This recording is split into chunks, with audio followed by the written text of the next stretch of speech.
What is up, CFO gang? It's your boy Jay Tuck.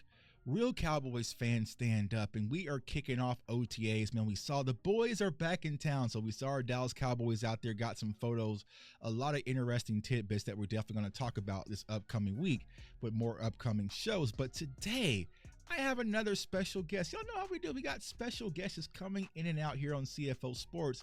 Now, I met her back in 2021 out in Oxnard. She was training a few Cowboys players out there, built a great relationship. She's been on our channel before, but I had to bring her back, right? Because what she helps with is the mental aspect of a lot of these athletes that we see on Sunday. And for Cowboys fans, we've been freaking out. We've been freaking out ever since we lost to Green Bay. So I wanted to bring her on to talk about what she does with these NFL athletes, but also how can we help Cowboys Nation just calm down. So CFO fam, let's give a warm welcome to my girl, Stacey. What's going on with you, Stacey? Hey, Doug. How are you? Good. How are things your way? They're great. Busy, just hanging out in Texas right now. My home is California, but I've been here for a few months and just trying to work with all the UFL guys actually right now. Yeah, UFL. Like you like I said, you were like, where's Waldo? So when you follow you on Instagram, she's like either in the airport, she's either on the beach, or she's with the player at this game, arena. Like you're all over. So is right now, even though you're working with a lot of UFL players, is this your downtime before the NFL? Like when is your off season? When can you just sit back, relax, and just be Stacey and vibe a little bit? Not very often. So Never. I have to find the little micro moments to do that.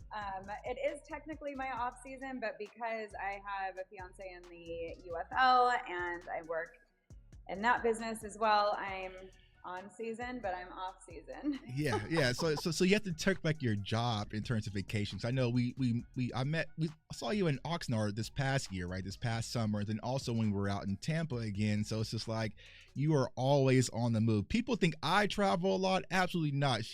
Her flight miles have to be insane, Cowboys Nation, because she doesn't stop. But a lot of people see you online. I've followed you for quite some time, seen your growth, phenomenal job that you're doing. When it comes to your role as a performance mindset and move coach, what is that? How do you define your role and how did you get started? I love that question. Well, first of all, how I got started years ago, I was teaching yoga. Actually, John Dorenbos from the Eagles, who is a long snapper, ended up in one of my yoga classes with his now wife. And afterwards, he gave me some feedback on how he wished he had yoga earlier in his NFL career because he was towards the end of his career. So I just asked him about that, why, what helped you, what could help you? And I saw a need and nobody was doing it really. So I started to seek out different athletes and basically teach them for free.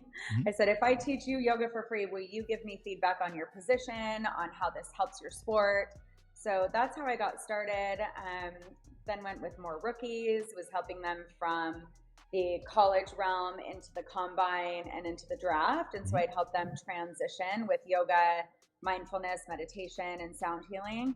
And then those guys ended up wanting to continue to work with me. So through more development, more education, here we are 8 years later, and I'm doing a lot more performance mindset coaching with them, which is for mental health, just to keep them balanced in their regular life. But then also, how do we prep for a game?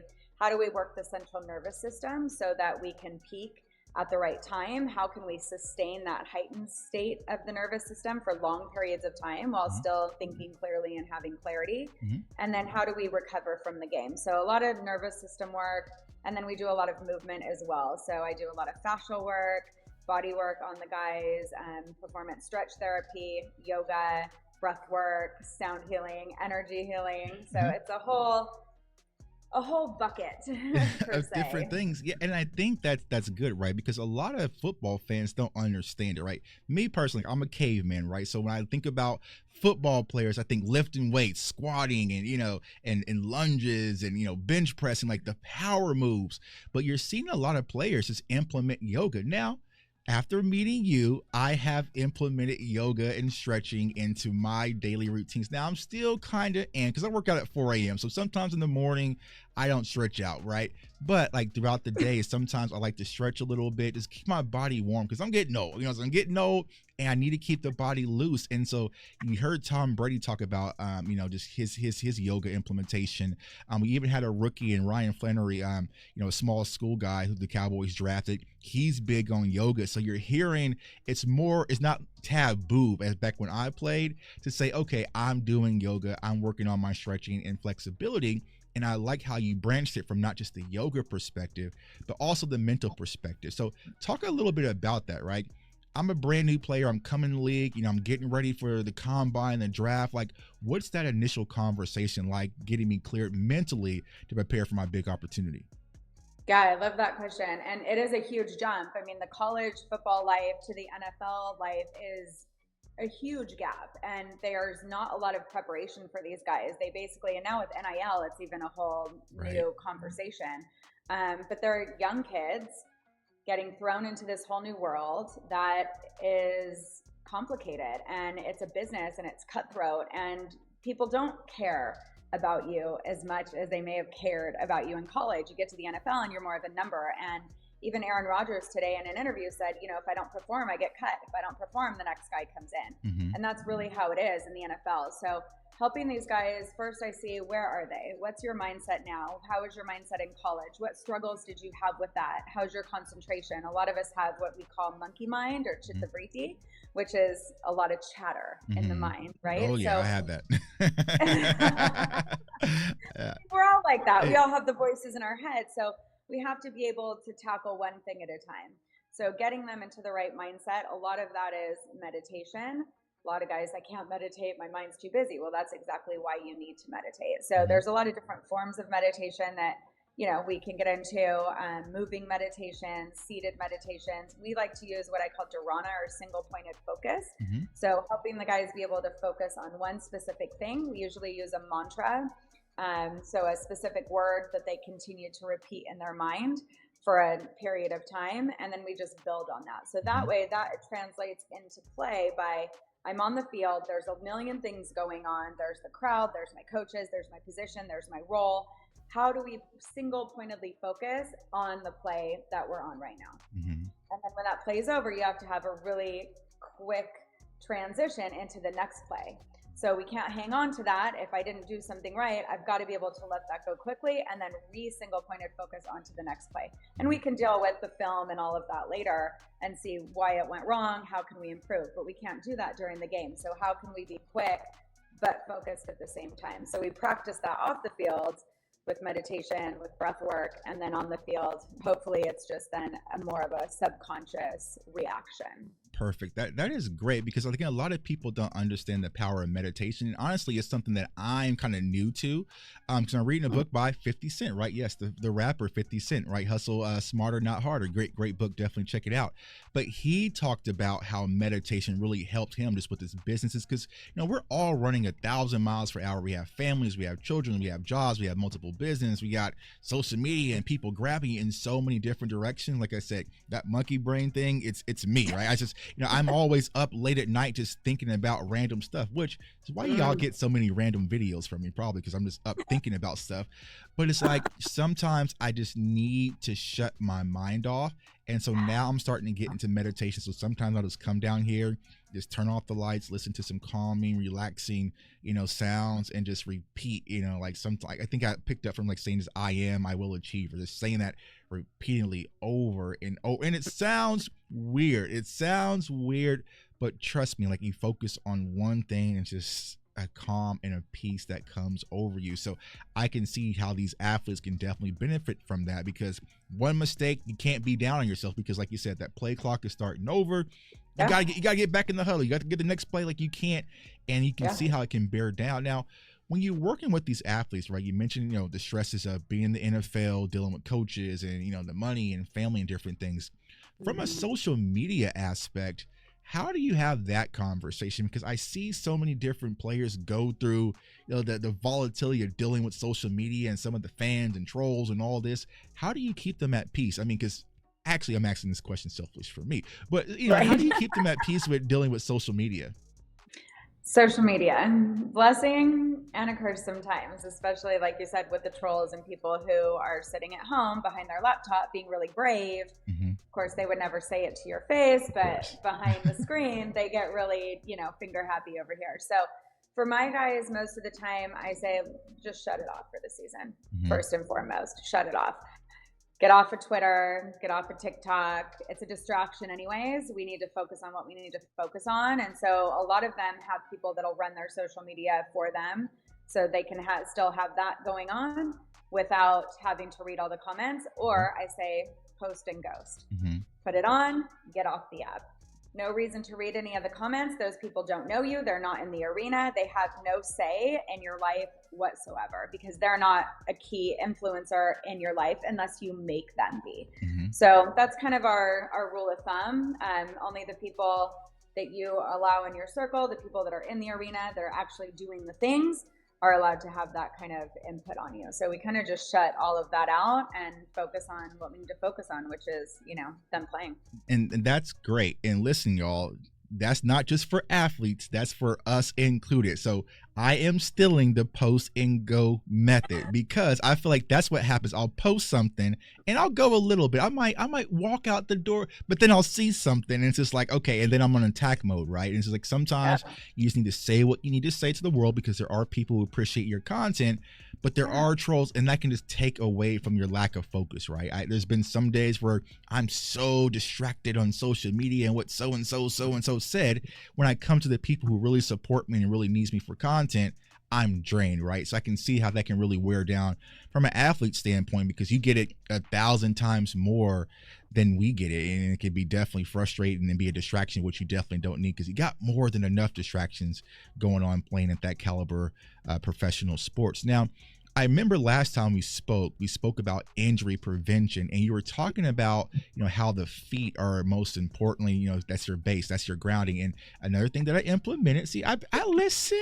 You did. I'm so proud of you. I do a lot of grounding, right? So for those people who do not know, grounding is kind of like just walking outside, having your feet on natural grass. Now, I will say this.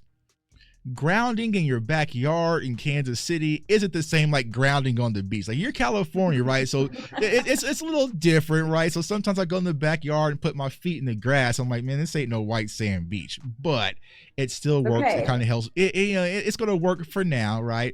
But there's it works in general, Tuck, because how it works is your feet have energy centers on the bottom. Yeah. They're called chakras. They're at the bottom of your feet. We have them all within our body. We also have them at the bottom of our feet. Uh-huh. There's also electrical charge in the earth. So it doesn't matter where you are. When your foot connects with the ground, you connect with that electrical charge of the earth. It actually is great when you do it where you are or when you travel. Here's a hack.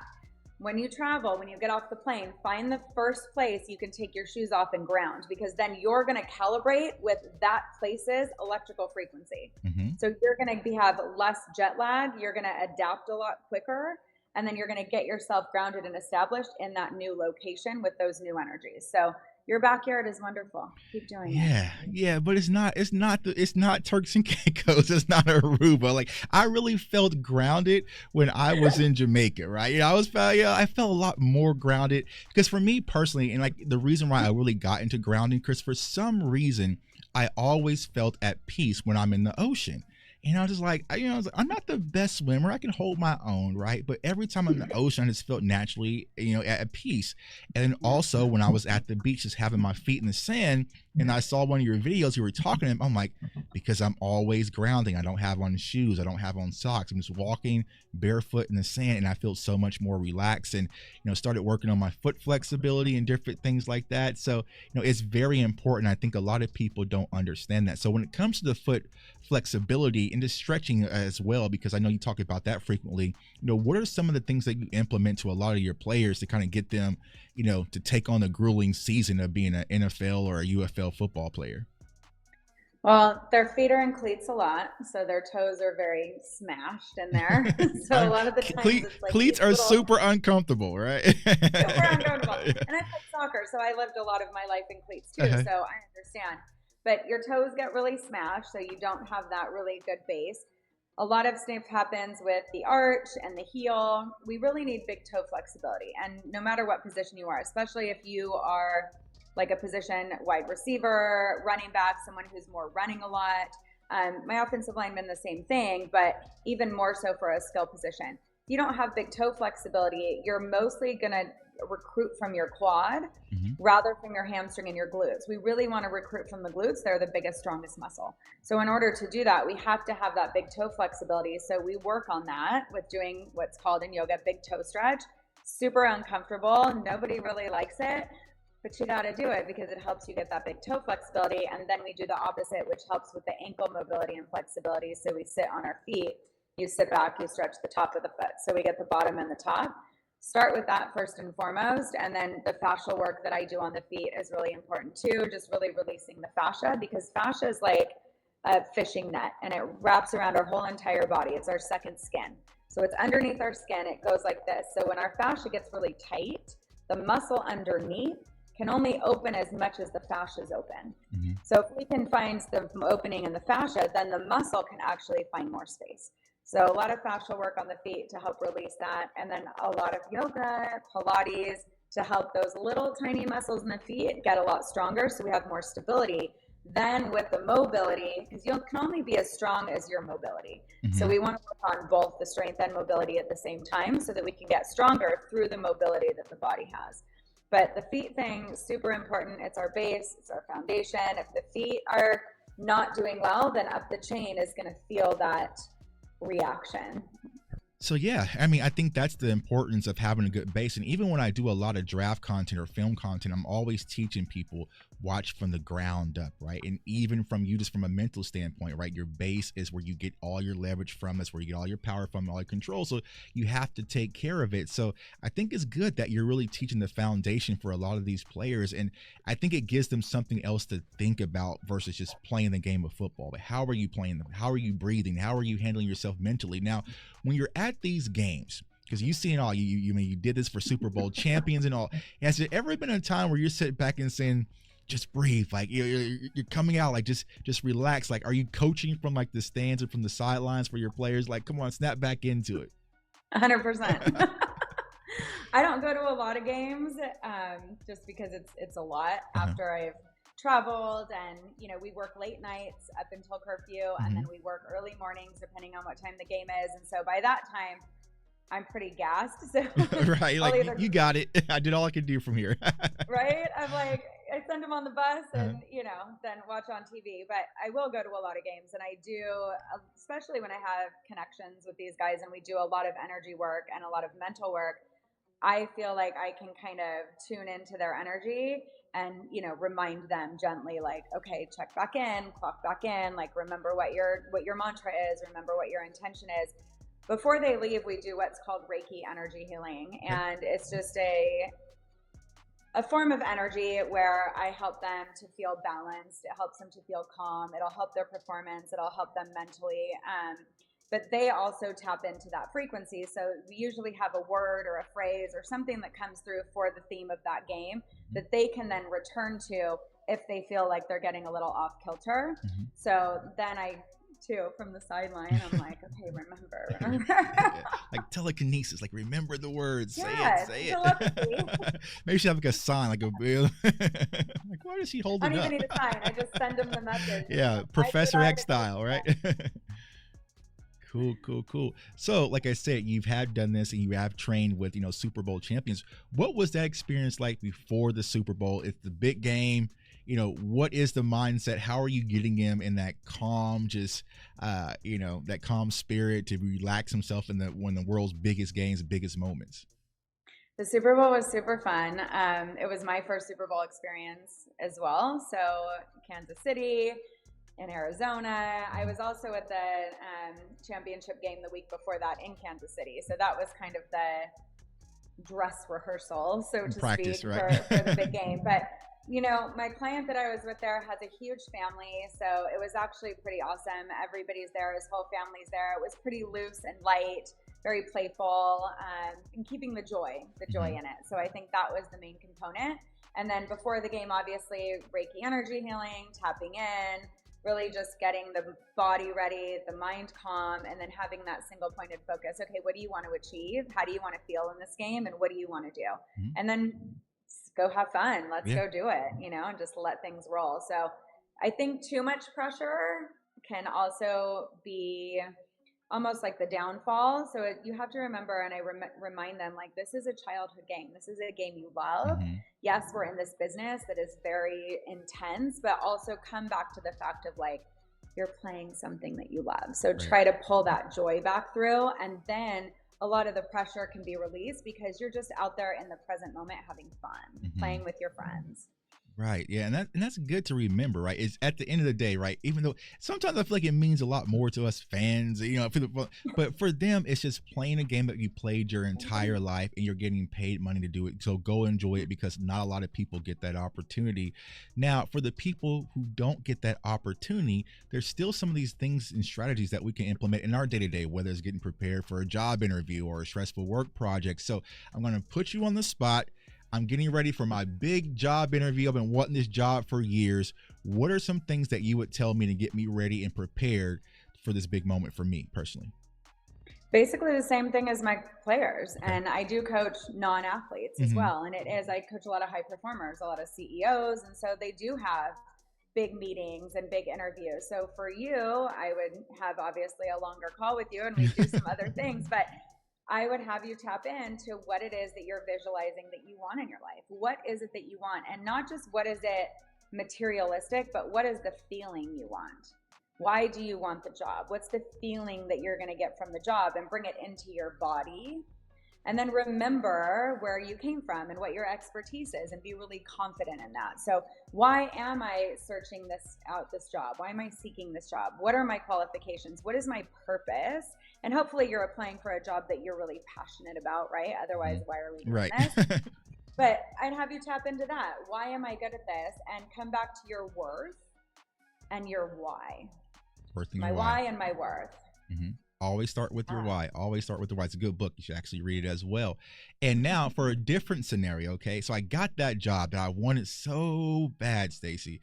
But now I'm about 8 months in, and this job is stressing me the hell out. They're working me like crazy. They're always having me travel. I'm on my laptop constantly. I'm missing my kids' games. So what is something that you would implement that I could do just throughout the middle of my day, just to bring me some peace, bring me some calm, so I can maintain being a high performer? I love that question. And this is what we do. We want to avoid burnout.